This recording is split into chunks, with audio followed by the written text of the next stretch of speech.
Hi, my name is Jessica Stevens. I'm a student at the University of Minnesota College of Nursing. I'm in Stats 5261, and today I just wanted to tell you a little bit more about the empirical rule.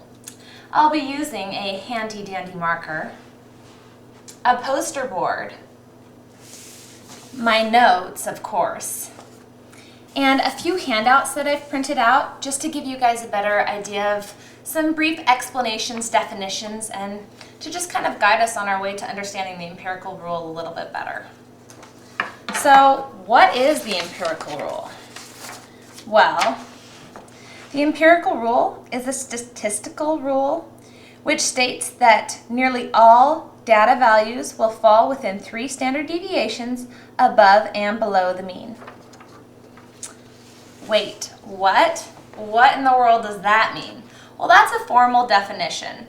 But what exactly does it mean, and how can we apply the empirical rule to an everyday question or situation?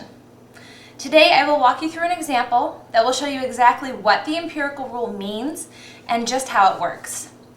Let's take Jenny. Jenny is a female. She's 66 inches tall. At 5'6", or 66 inches, is this taller or shorter than the average female? By how much? Where does a height of 66 inches fall on a normal distribution of women's heights? Now, what is a normal distribution?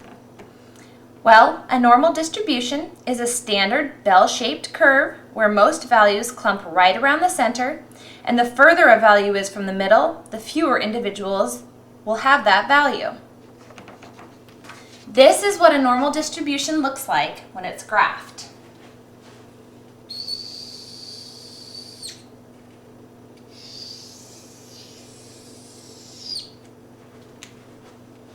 Thanks to my handy-dandy marker. In the very center of a normal distribution, or the tallest point of the distribution, we will find the average or mean.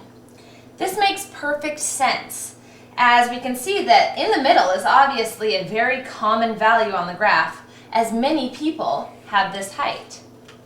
In our example, the average height for women is 64 inches, or 5'4", and the standard deviation is 3 inches. Now, we didn't calculate these figures. You didn't miss anything. These were just given to us. So here is our given data. You can see that the mean is 64 inches, or 5'4", and the standard deviation is 3 inches.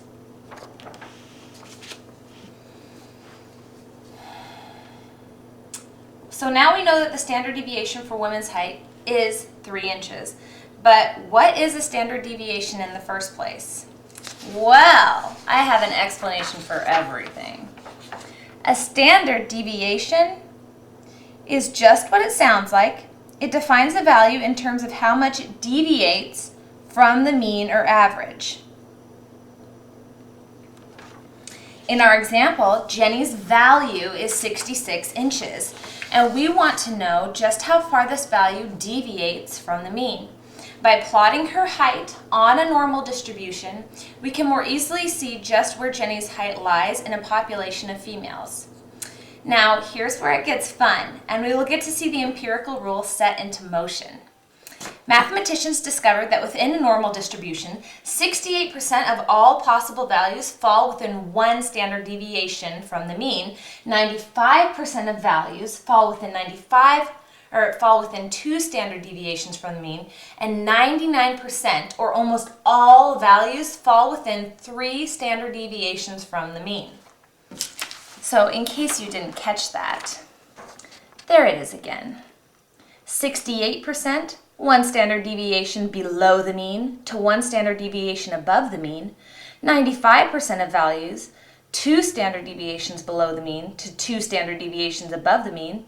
And 99% of values are within 3 standard deviations below the mean to 3 standard deviations above the mean.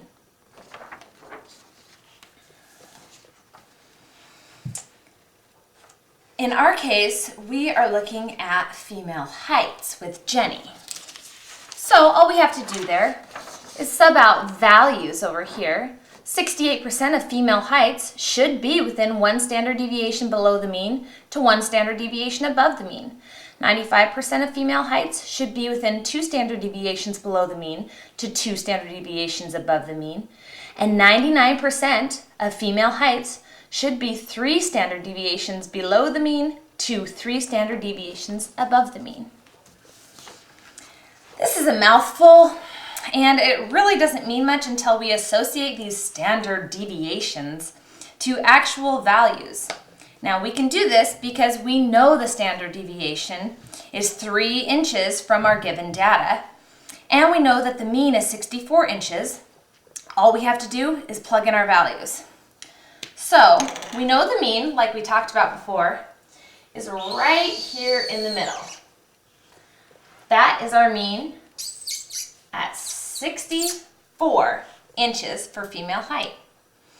Now we'll draw a line slightly above the mean and slightly below the mean. This represents 1 standard deviation below the mean to 1 standard deviation above the mean. But we don't have any values. We don't know what height that goes to and what height it goes to on this side. So we know that 68% of all female heights should fall within this range, but what is the range? Well, if we do a little bit of math, don't turn away, we can figure this out.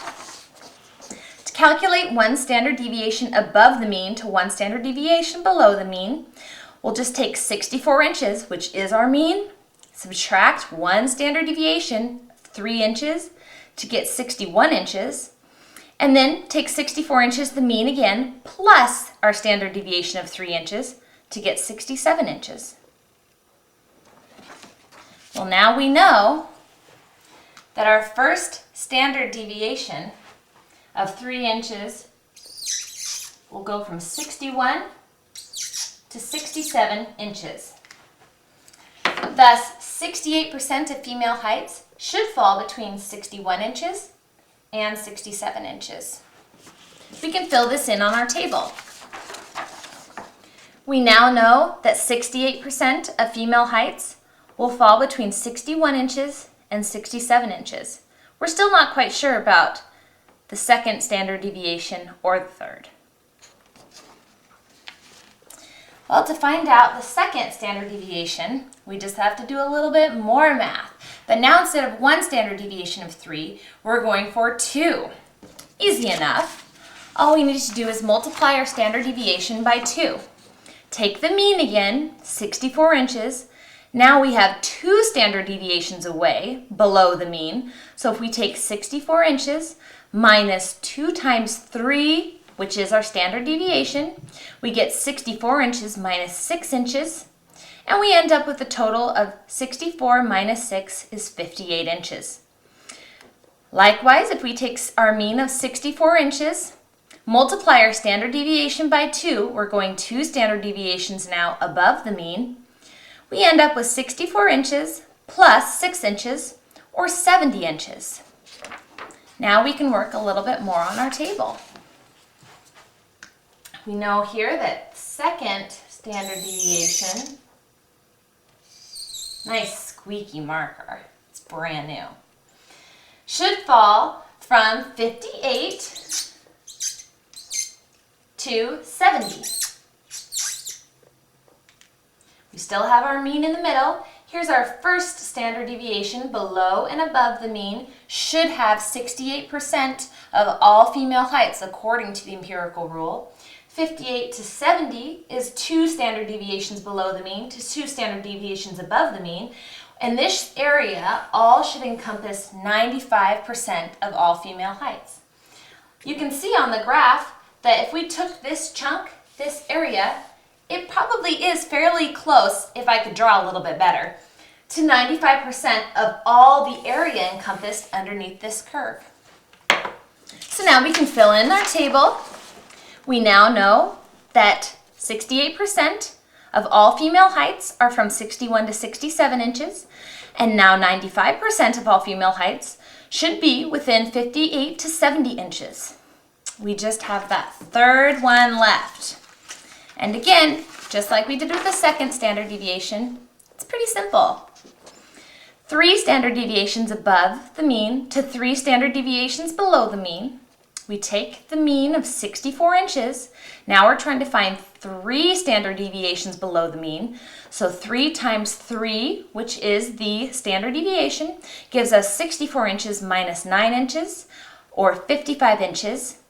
Now on the other side, going above the mean, we have 64 inches plus 3 times 3 inches, which is 9. 64 plus 9 is 73. So now we can fill in our final value on our table. 3 standard deviations below the mean on this side, we came up with 55 inches.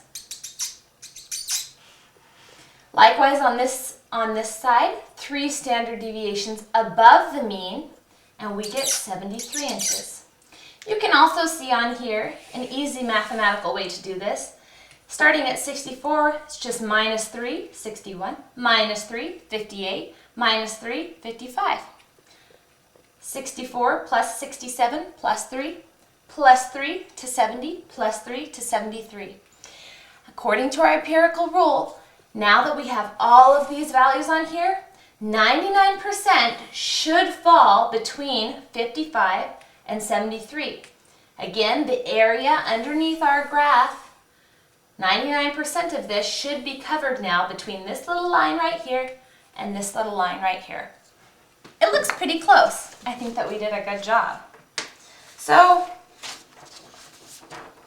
our final distribution is finally complete. We have filled in all of the values for each level of standard deviations, and we can now see exactly where 68% of the population of female heights lies, 95%, and 99%. This has been a showcase of the empirical rule, its laws, and how to apply the rule to an everyday situation.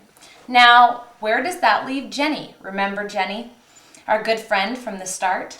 At 66 inches, she is slightly above average, but she really gets no further than that, and she is within the first standard deviation because remember, the first standard deviation ends at 67. She's right here, a third of the way through, at 66 inches. Good old Jenny. Well, I hope this presentation has given you a little clearer idea of the empirical rule and its meaning. I know it can be a little bit confusing, but hopefully this has helped really put it into a visual image for you. And I hope you have a fun day doing math homework. Thanks!